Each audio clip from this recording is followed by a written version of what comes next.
and welcome to part 2 of my exploration of the JX-8P that I've been kindly lent by Richard. This one's going to concentrate on the MIDI setup, and for a machine that was introduced in 1986, it actually has a fairly well specified MIDI or range of MIDI options.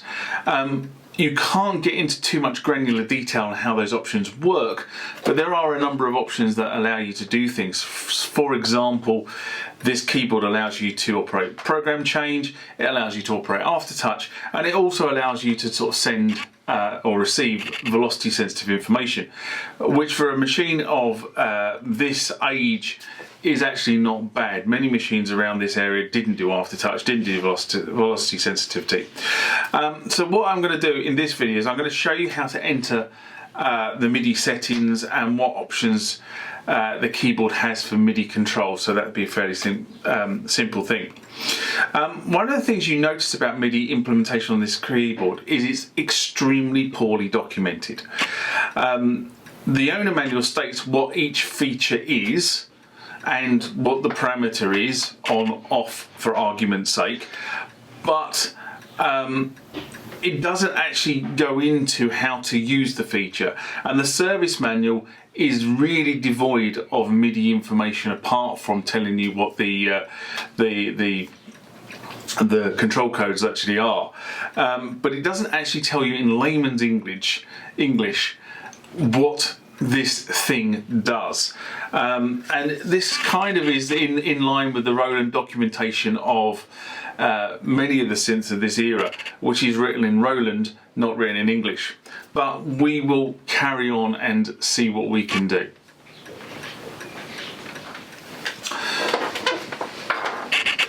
Okay, this is the part of the video where we do the channel self-promotion. Very important part of the video, I might add. But we must observe the normal parish notices, which are, if you haven't subscribed to the channel and you like videos about this sort of thing or these sort of things, you need to hit the subscribe button. If you want to be notified when videos hit the channel, save yourself some time, hit the bell icon at the same point. If you're watch the video and you like what you see, please give the video a thumbs up. It helps with the YouTube algorithm. The more thumbs up, the more people get to see what you have obviously enjoyed. Also down there, please leave comments. I read them all, I respond to them all, and sometimes they even generate ideas for future videos. Down there is the address of the TMTG community. For less than the price of a cup of coffee, which is an utter bargain, you can keep this channel rocking and rolling and help the production of videos in the future. And finally, Instagram and Facebook feeds. I know many of you have started to DM me on those two platforms. Please continue. Pop over to Instagram and Facebook.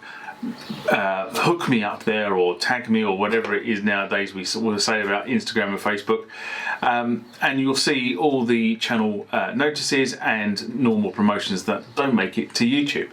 But now back to this particular video. Okay, so the question is, how do you set MIDI configuration? It's actually relatively easy on this machine to get into the MIDI.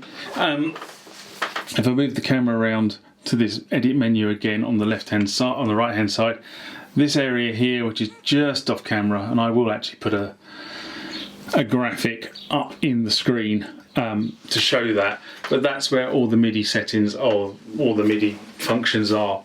In order to set MIDI, it is actually relatively easy. Unfortunately, again, because of how the camera has to be set up, the actual edit menu is just off to this side. There you go, there's the edit menu, and that's the MIDI button. So if you press that, you will see that the screen changes to MIDI channel 11, MIDI channel 1. Okay, so that's how you actually get into setting the MIDI on this particular keyboard. The first thing you realise about this keyboard when reading the owner's manual is every time you want to change a parameter on this keyboard, you have to unprotect the memory. So it looks like everything on this keyboard, whatever it happens to be, is protected by the memory protect. So first of all, you have to reach behind the keyboard and you have to unprotect the memory, and that is there's a switch with a left, a right, and a center configuration, and unprotected in the center. Left and right are protected modes. There's no difference between left and right, but the switch in either position is in protected mode. And so if you don't do that, whatever settings or whatever changes you make here won't be saved to the keyboard. It's as simple as that. So as I said, you press the MIDI button on the front panel and you get this in the display. To select the MIDI option you want, you use these parameter numbers to select a menu item. So at the moment it's the MIDI channel 1. If I wanted to do program change, I would press 1 and 2. If I wanted to do mode send, I press 2 twice to get to 22. Okay, and the screen then displays what it is that the keyboard is, or what you're trying to change in the keyboard. Okay, so that's how that works, and that's all these parameter buttons do. They're not a numeric entry, which is a shame. You have to do all the entry through this edit slider that is in the panel on the left hand side. What you're then supposed to do is, once you've made a change, so if I go back to MIDI channel and I make a change here to 16 for argument's sake, what the book says you're meant to do is actually press the right key. Okay, and you see the message pop up there, says written to MIDI. As I've been through doing the research for this, the right key doesn't seem to actually, you don't need to necessarily do the right key, but the book says you should. So if I go back into MIDI here, I'm going to change that back to channel 1, like so, and then I'll write that back. There you go. That's how you change the MIDI settings.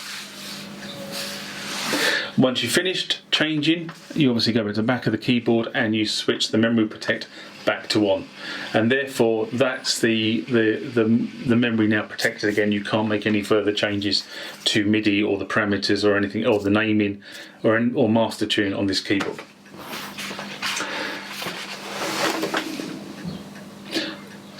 So what are the MIDI options on this particular keyboard? Let's go through them.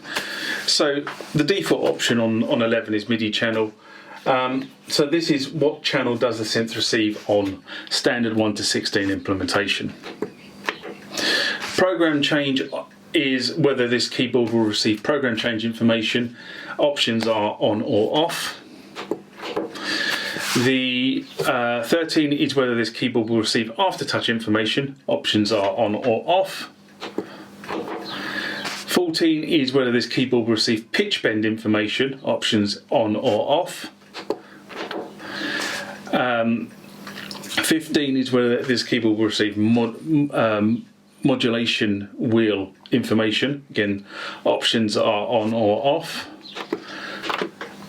17 is whether the keyboard will receive hold pedal information. Again, options on or off.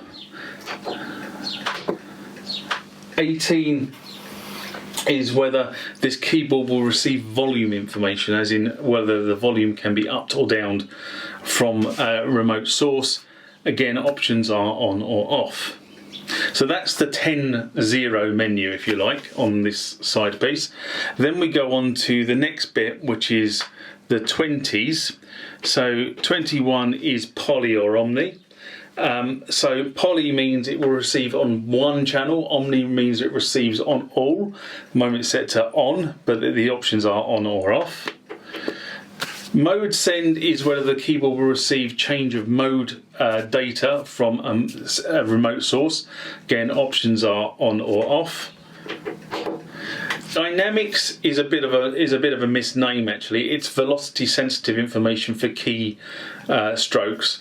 So effectively this is a sensitivity range between 0 and 999. So you can actually reduce the sensitivity or up the sensitivity of aftertouch, velocity sensitive information that's received by the keyboard. 24 is local on or off. So when local is on, the keyboard plays, and when local is off, like so, the keyboard does nothing. Okay, so that needs to be on. 25. Active sensing. This is an interesting one. Effectively, they built some code into the keyboard that monitors the MIDI channel, which means that the MIDI out of this machine becomes very, very chatty. And effectively what it's doing is it's sending a signal to another device, making sure there is actually a MIDI cable in the back of this machine and it's actively connected to something else. Where that connection is broken, this machine shuts off all MIDI notes, okay, so it's kind of a protection routine. Very interesting implementation, but that's what it does. And the final one, which I think is 26, is whether you want to dump system exclusive information from this to a recording device. Now today that would probably be a computer, but back when this keyboard was manufactured, it would probably be something like a Roland MIDI hard disk recorder.